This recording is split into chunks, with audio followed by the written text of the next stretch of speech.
Good morning সবাইকে। আমি অনিমা। সবাই ভালো আছো তো? উঠে আজকে ছাদে এসছি, একটু ঠান্ডা ঠান্ডা হাওয়া দিচ্ছিল। আর জ্যাকিতে উঠে এসে ছাদে বসে আছে। কি সুন্দর লাগছে চারিদিকটা দেখতে, তাই না?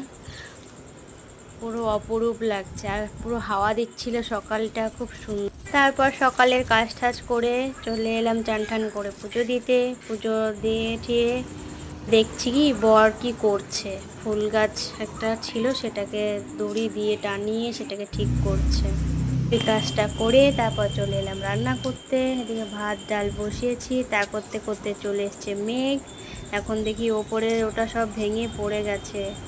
এটাকে আবার টাঙিয়ে এটার উপর জামা কাপড় দিয়েছিলাম, সব আবার নিয়ে যাচ্ছি ঘরে। প্রচণ্ড মেঘ করেছে। নিচে যেতে যেতে বৃষ্টি চলে এলো। সব এসে আবার ঘরে রশি টানিয়ে মিলে দিলাম। তারপরে রান্না করছিলাম, করে আবার রান্নার দিকে আসলাম। ও বললো আজকে চিংড়ি মাছের দই কাতলা করো। তাই সেই জোগাড় যন্ত্র করে বসলাম রান্নায়।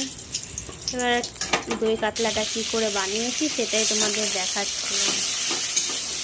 আস্তে আস্তে পেঁয়াজ রসুন আদা দিয়ে সব কিছু করে তারপরে এটাকে কষা কষা করে আবার কাজু বাদাম পোস্ত দিয়ে ঠিয়ে বানিয়েছি। রান্নাটা খুব ভালো হয়েছিল আজকে। ও খুব ভালো খেয়েছে, আমারও খুব ভালো লেগেছিল। তোমরা একবার বানিয়ে দেখবে এরকমভাবে, ভালো লাগবে খেতে, হেভি টেস্ট। ও তো আজকে 3 পিস মাছ খেয়ে নিয়েছে, এত ভালো হয়েছিল রান্নাটা। ঠিক আছে, আমি রান্না করি। Tata, bye bye. সবাই ভালো থাকবে, আর কমেন্ট করবে, ভালো লাগলে একটা লাইক করবে, শেয়ার করবে।